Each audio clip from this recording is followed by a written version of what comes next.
Capítulo 17 do livro de Mateus fala assim: 6 dias depois, Jesus tomou consigo a Pedro, Tiago e João, seu irmão, e os conduziu em particular a um monte alto.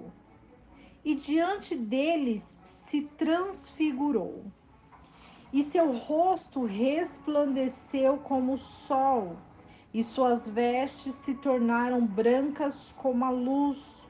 Nisso lhes apareceram Moisés e Elias falando com ele.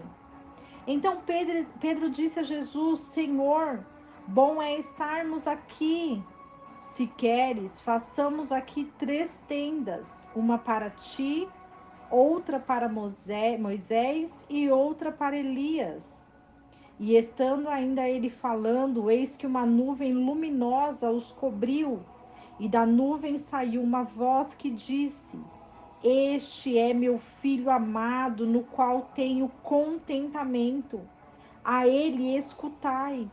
E ouvindo isso, os discípulos caíram sobre seus rostos e tiveram grande medo.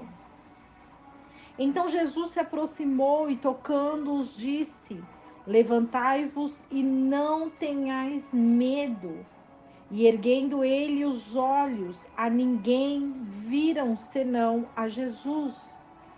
E descendo eles do monte, Jesus intimou a eles, dizendo: A ninguém conteis a visão, até que o Filho do Homem ressuscite dos mortos.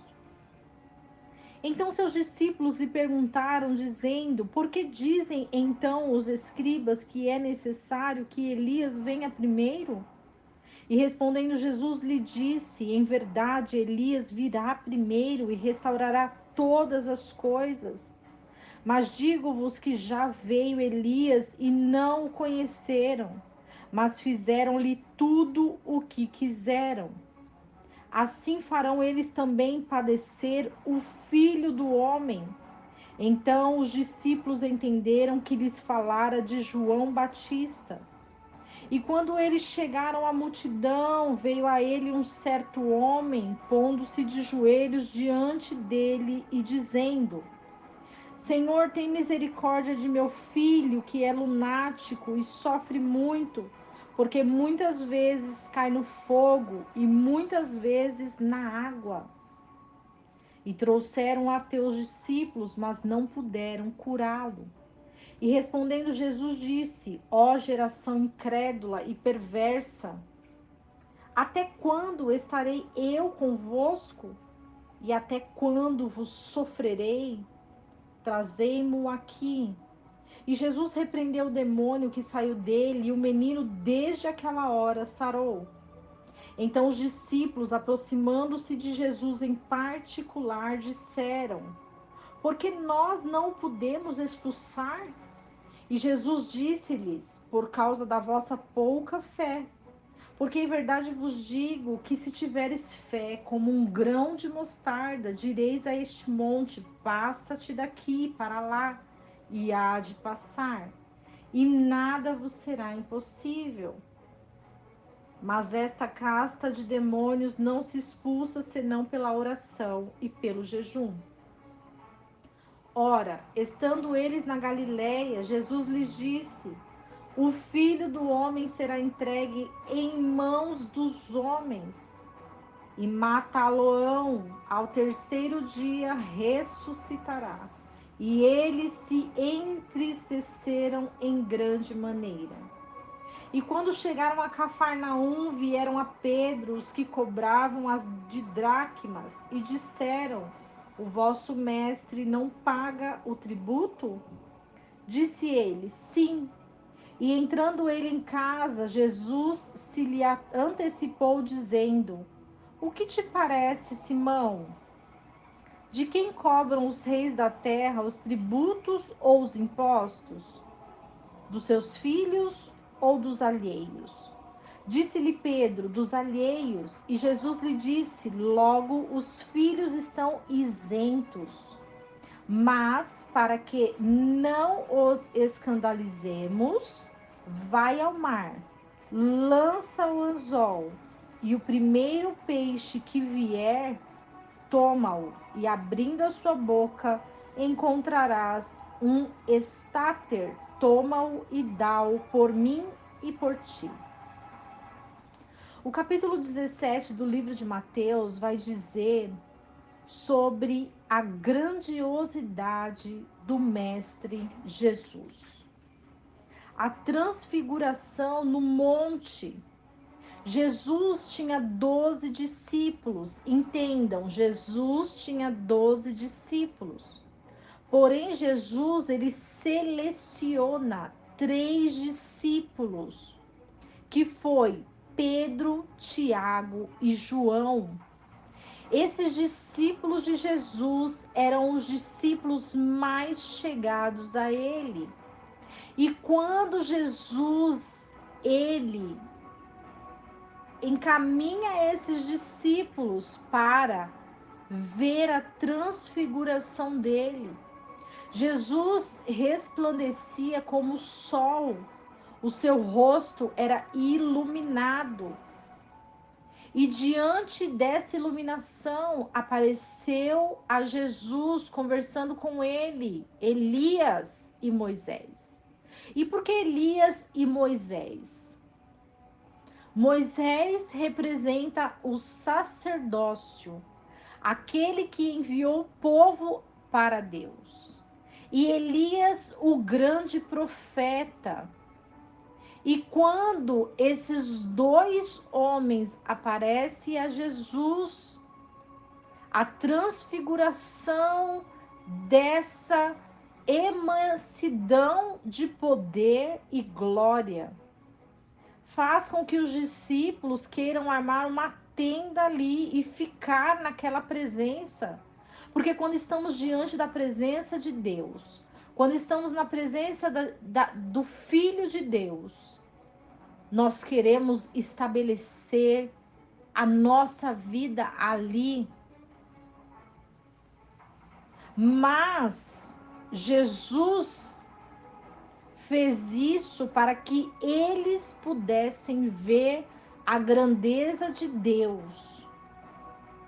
E sobre uma nuvem saiu uma voz que dizia: Este é o meu filho amado.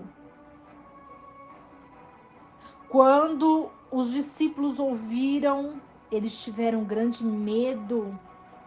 Eles achavam que iam morrer naquele momento, porque a voz era grandiosa. E Jesus levanta eles e diz para eles não terem medo dessa voz. Porque os discípulos, eles precisavam estar adaptos àquela voz. Ele precisava mostrar aos discípulos a presença de Deus. Porque aqueles discípulos teriam um grande ministério para ser cumprido na terra. E os discípulos perguntam então para Jesus, e por que dizem que Elias precisa vir primeiro? E Jesus fala que Elias virá primeiro. Porém, muitos vão fazer o que quiser dele. Porque não conhecem, porque não dão valor, porque não conseguem enxergar e ter visão espiritual. Então eles descem do monte e quando chegam à multidão, um homem se põe de joelhos diante de Jesus e pede misericórdia pelo filho. Jesus então olha aquele homem e quando o filho vem, vai até os discípulos. Mas os discípulos não puderam curá-lo. Jesus olha e fala: até quando vos sofrerei? Até quando eu estarei convosco? E Jesus repreende aquele demônio, por quê? Porque Jesus ensina que é preciso oração e jejum.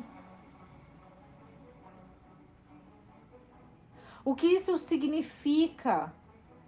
Que quando nós somos servos do Deus Altíssimo, quando nós estamos no caminho onde Deus quer a nossa vida em oração e em jejum, pela vida dos nossos filhos, pela vida daqueles que são nossos, nós precisamos orar e jejuar, porque tem demônios que só saem com oração e jejum, e é muita oração e jejum.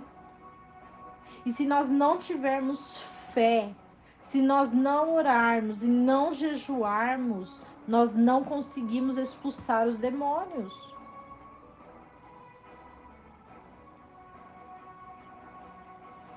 Jesus ensina mais aos seus discípulos. Jesus ensina sobre os impostos. Jesus fala assim: de quem cobram os reis da terra os tributos ou os impostos? Dos seus filhos ou dos alheios? Aí Pedro diz: dos alheios. Os reis, eles não cobram impostos e tributos dos seus filhos, mas dos alheios. E Jesus disse: logo, os filhos estão isentos. O que Jesus quis dizer?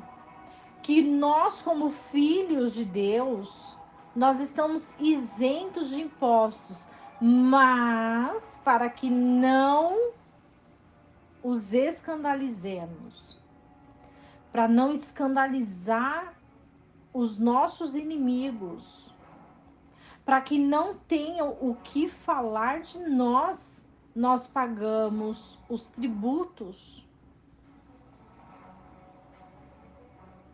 Jesus, ele ensina que diante dessa terra nós precisamos andar de acordo com as leis da terra. Porque no céu as leis são diferenciadas. Porque na terra há aflição, há choro, há lágrima por causa da desobediência, por causa do pecado. Isso gera sofrimento. Todos os nossos pecados, todas as nossas desobediências geram em nós sofrimento. E quando nós sofremos, nós entendemos que estamos na terra. E Jesus fala para Pedro: vai ali, pega na boca do peixe o valor que você precisa para pagar o meu e o seu imposto. O que Jesus fala para mim e para você hoje: não te preocupes, eu estou com você. Abre a boca do peixe e tira esse valor que você precisa e paga os impostos. Na sua infinita grandeza e glória, Jesus nos ensina que devemos andar na terra para não nos escandalizarmos com o mundo. Que você fique com essa palavra. Que Deus abençoe o seu dia, abençoe a sua casa. E que não esqueçamos do versículo que diz: conhecereis a verdade, e a verdade vos libertará.